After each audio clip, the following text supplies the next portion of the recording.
everybody, we're going to go over my Trafalgar Law deck profile. So I've been taking this deck to locals for the past couple weeks, done a couple edits, and I haven't dropped a game. I'm currently undefeated at locals the past 3 tournaments, so I feel like this is a fantastic deck and option for you if you want to go with the dual color. I feel like it's extremely versatile and strong, and you can kind of use it in any matchup that you really want to, as long as you kind of build it for around what you think is going to be around your meta. So around here, I kind of have a lot of Kaido, and not so much Kid, but there is some Kid, so you kind of have to be a little wary about it. But there is a lot of Kaido, so you'll see with some of my deck choices that it's going to be a little tilted towards the Kaido matchup, as well as getting rid of blue cards as well, because I got a lot of Doflamingo as well. But let's get into the deck profile if you want to take a look at my nice Trafalgar Law leader.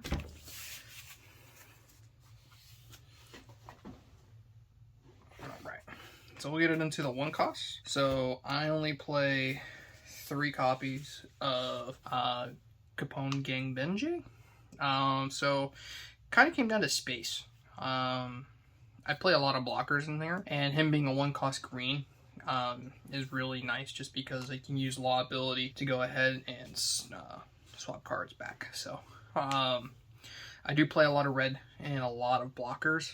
So it was between playing 3 Benjay and 3 Chopper, so I decided to go with the Benjay. You'll see with the other blockers that I have that the reason why I cut this instead of the Chopper.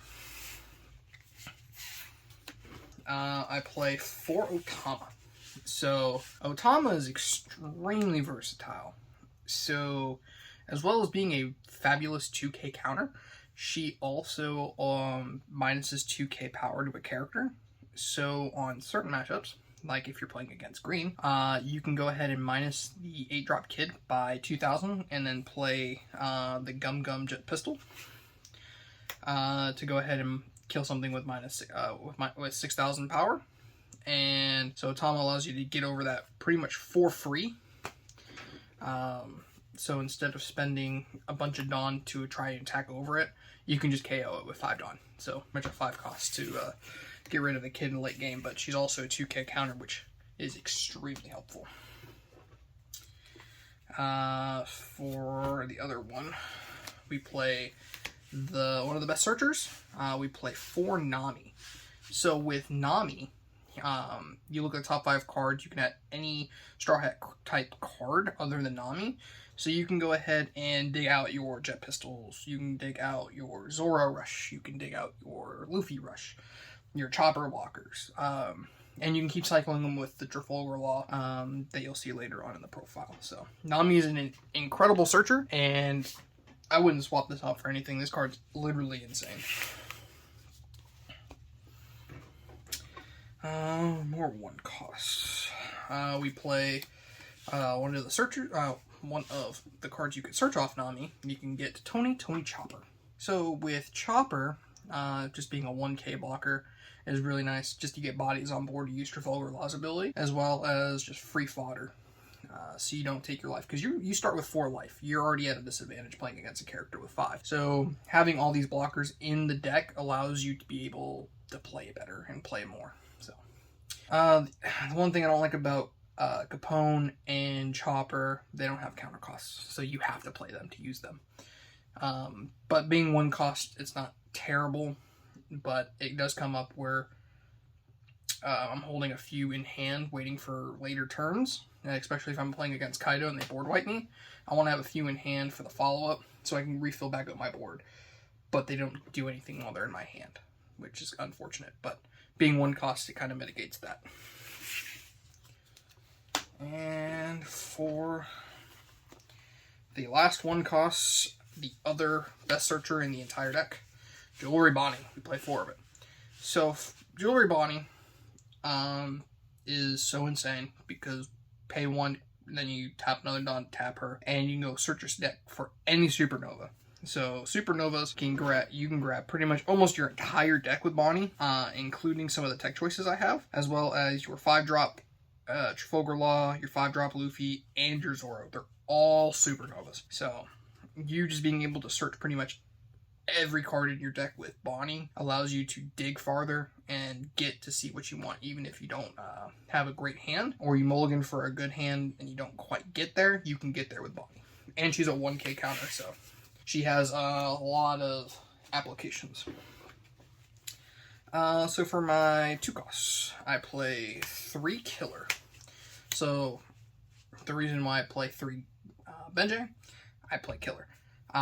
Being a 2 cost blocker, and it having the Dawn ×1 on block, you can draw a card if you have 3 or more characters, which most of the time you're going to, because this is, you want to have characters on field with this deck. And it also having counter cost made it extremely easy choice for me to play. I did have 2, but I cut the Capone down to 3 to play 3 of this, so it's just 6 green blockers, and it being a 2 cost doesn't really affect it that much. For the next, we play the next 2k counter in the deck. We play Brook. I don't use Brook's on play effect very often, but it does come up. It's mostly in here for the 2k counter. But for Brook, being able to give 2 Rested Dawn to a character or leader is pretty good, because literally you pay the Dawn to play it to go ahead and give it to somebody. So you can go ahead and give it to your 5-cost Luffy. You can give it to your leader. You give something to get a little extra boost to your swing. And also, it's a card that you can play off your Trafalgar Law leader or the 5-cost Trafalgar Law to just give a little bit more power to your cards. I never really pay to bring it out. I normally just bring it out with the 5-drop Trafalgar Law and give Rested Dawn to somebody that I need to attack with. So, just another 2k counter. Kind of hard. I wanted to play 4, but I literally don't have the room with my tech choices. So, I play 3 Cat Viper. It being a counter cost, a 2-drop, pretty easy to bring out pretty early. And the on play to rest a 3 cost or lower is really great, because bringing it out for 2 to rest a blocker, you can beat over it, you can get rid of problematic cards, kind of control the board state that you want to with this deck. So I personally like this card just because you can kind of rest down blockers. It's easier to get over blue, it's easier to get over green, and some pesky red cards you don't want your opponent to keep cycling. If in the mirror match, you can go ahead and get rid of Nami's. You can get rid of their board state so they can't use their law effects. So Cat Viper is a very good card, as well as the next card that I'm going to show you for starting my 3 costs. It's a 2k counter, and it rests a card.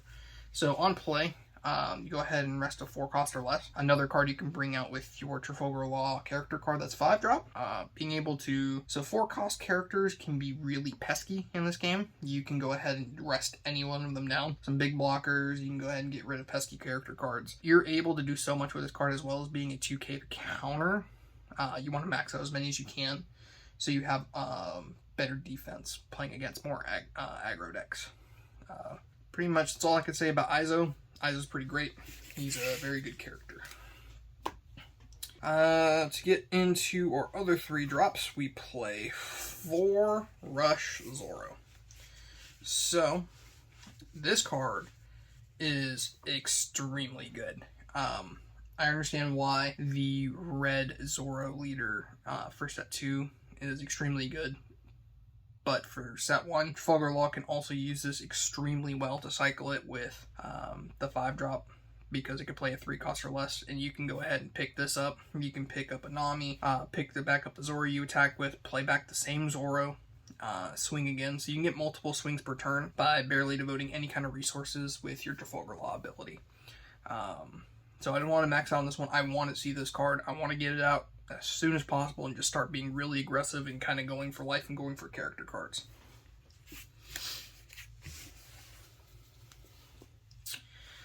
For our last 3-drop, I play 2 Nico Robin. So for Nico Robin, being a 1k counter is really helpful, but when she's on the field, she provides a lot of pressure to your opponent to get rid of it. Just because the Dawn ×1 when attacking, you can KO one of your opponent's characters with 3,000 power or less. So even before they activate blockers, you can go ahead and just get rid of a problematic blocker. You can get rid of a problematic character with 3,000 power or less. You use an Otama, you can get rid of a 5,000 power or less character. There's so many things you can do with Nico Robin when she attacks before blockers are declared.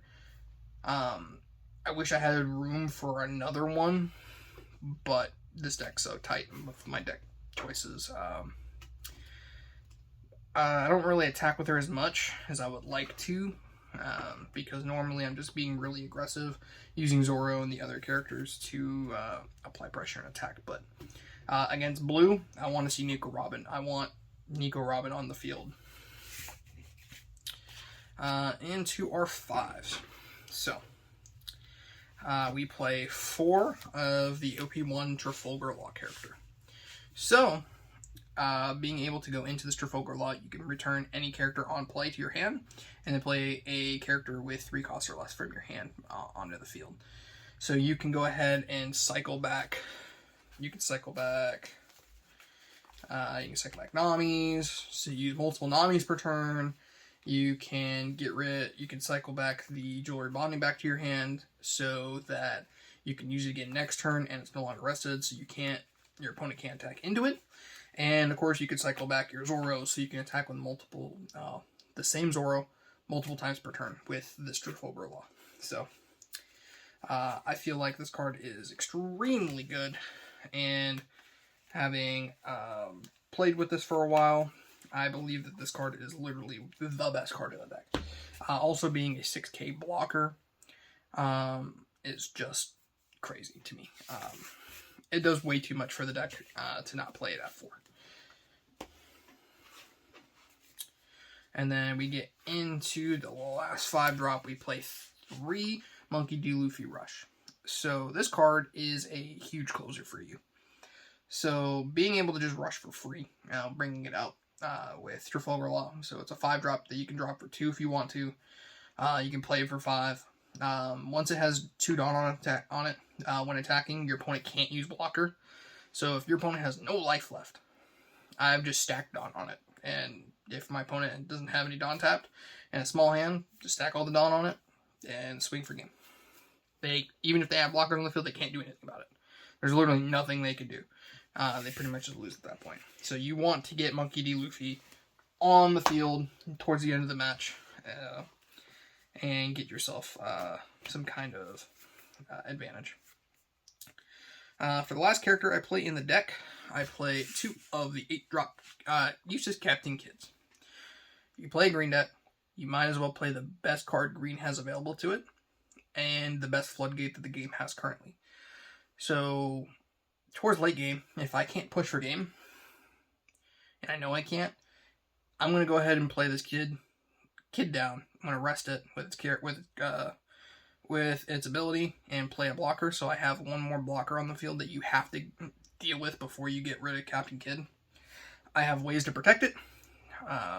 He's an 8k body. They have to use resources to be able to get rid of it.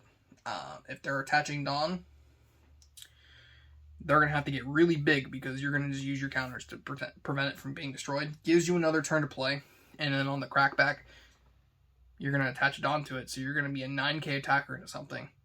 They have to deal with it. If they don't deal with it, you win. And for my event cards, I play the 2 Gum Gum Jet Pistol. You can search it with Nami. You can search it with Jewelry Bonney. It can get rid of these pesky useless kids if you have an Otama. You can get rid of Trafalgar Laws. You can get rid of a lot of cards with 6k power. And you can also bring cards down in power. Like the last card that I play in the deck, the 1 Round Table. You can go ahead and search it with Jewelry Bonney, since it is a Supernova card. You just give one of your opponent's characters minus 10,000 power. And since there is negative values in this game, you can make a useless kid minus 2,000, and you can swing into it with an Otama, and they have to get out of it by paying 3k counter cost. So in those circumstances, Round Table against Kid is extremely good. Round Table against the big Kaidos make it so it's so much easier to get them off the board that game isn't really a problem anymore. Especially if they don't have the rush one and they have the 12k clear the board, you can use Round Table, Jet Pistol, get rid of it. They're a big threat, no longer on the field. They've used a bunch of their Dawn, and they're already going to be behind on Dawn on their turn anyway, so they're not going to be threatening you with a whole lot that following turn. It gives you another turn to set up some blockers. That's pretty much it for the Trafalgar Law deck that I've been running. Please let me know down below what you guys think, and what you guys think about the deck selection, some of the tech cards, some things that you guys recommend as well. We'll be seeing you guys next time. Catch you later.